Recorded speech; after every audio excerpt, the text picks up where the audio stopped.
Bem-vindo ao podcast Estrangeiros e Peregrinos. A mensagem de hoje será apresentada por Dennis Allen.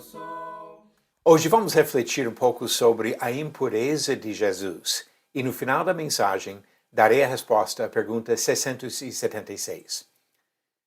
Jesus viveu na forma humana por mais de 3 décadas e nunca pecou.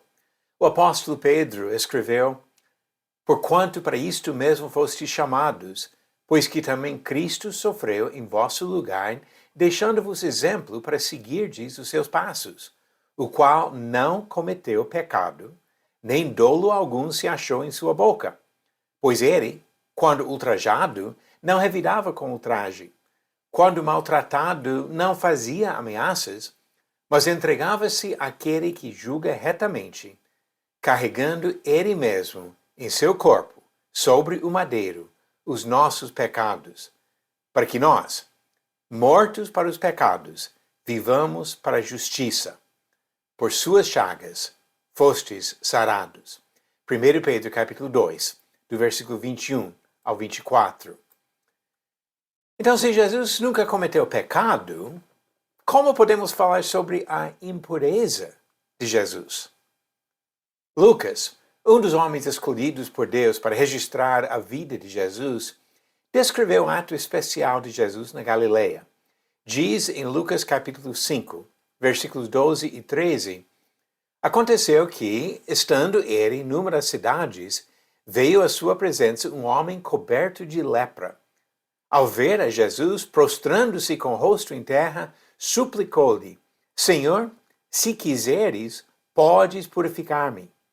E ele, estendendo a mão, tocou-lhe, dizendo: Quero, fica limpo. E no mesmo instante lhe desapareceu a lepra." Conforme a lei em vigor naquela época para os judeus, este ato de Jesus tocar no leproso teria o efeito de deixá-lo ritualmente imundo. Pode ver isso em Levítico capítulo 5, versículo 3. Impureza ritual nem sempre envolvia pecado. E sabemos que Jesus não pecou.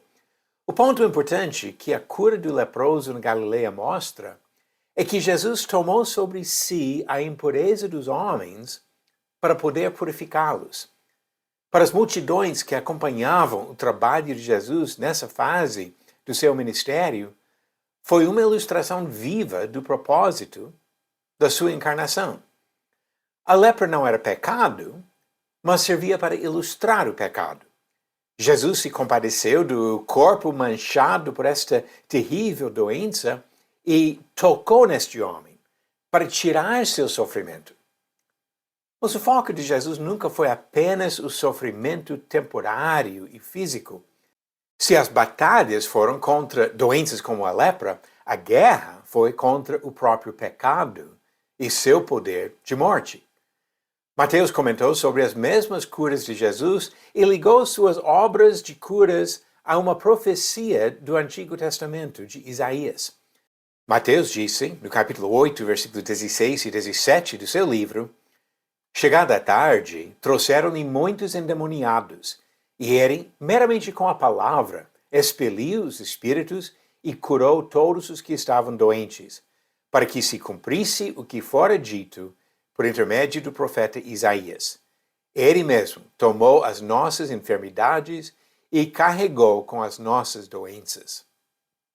Enquanto muitos ainda perdem o significado do comentário de Mateus e focalizam as curas físicas, uma leitura do contexto de Isaías 53 tira qualquer dúvida. As curas físicas ilustravam o poder de Jesus para curar as doenças espirituais que ameaçavam trazer a morte eterna e espiritual. Em outro momento, o próprio Jesus explicou este propósito dos seus milagres. Disse em Lucas 5, versículo 24, "Mas para que saibais que o Filho do Homem tem sobre a terra autoridade para perdoar pecados, disse ao paralítico: Eu te ordeno, levanta-te, toma o teu leito e vai para casa." Se Jesus tivesse apenas resolvido alguns problemas de saúde, ele teria se colocado na mesma categoria de médicos. Podem ajudar com algumas doenças, mas com o tempo o corpo ainda adoece e morre. Suas batalhas contra doenças do corpo serviam para mostrar visivelmente seu poder para vencer uma batalha invisível. Jesus veio para vencer o pecado e destruir a sua consequência, a separação de Deus causada pelo pecado, ou seja, a morte espiritual.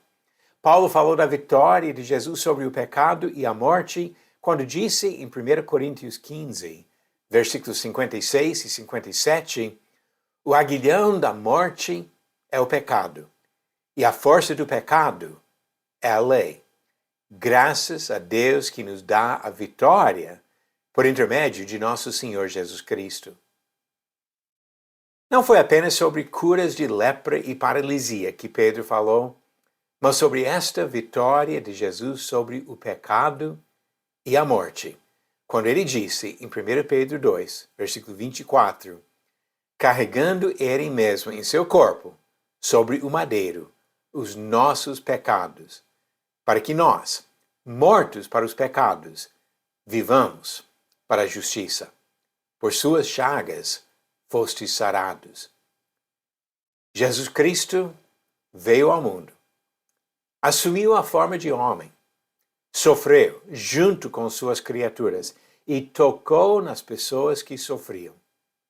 Ele se humilhou para tocar nas imundícias de um mundo dominado pelo pecado, para poder nos livrar desse domínio. Jesus fez muito mais do que curar enfermidades da carne.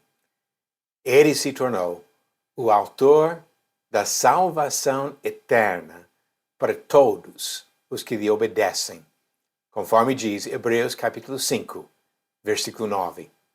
A missão de Jesus foi muito além de curas físicas. Ele veio para oferecer para nós a salvação eterna. Vamos agora às perguntas bíblicas do dia. Pergunta 676. Na viagem de Paulo para a Itália como prisioneiro, não pararam em qual dos seguintes portos? A. Sidom, B. Mirra, C. Corinto ou D. Bons Portos? A resposta certa, alternativa C. Corinto. Devido a ventos contrários, o navio foi da Ásia Menor até a ilha de Creta e não passou por Corinto nem outro porto na Grécia. Pode estudar sobre isso em Atos capítulo 27. E a nova pergunta vem do Antigo Testamento, do livro de Juízes.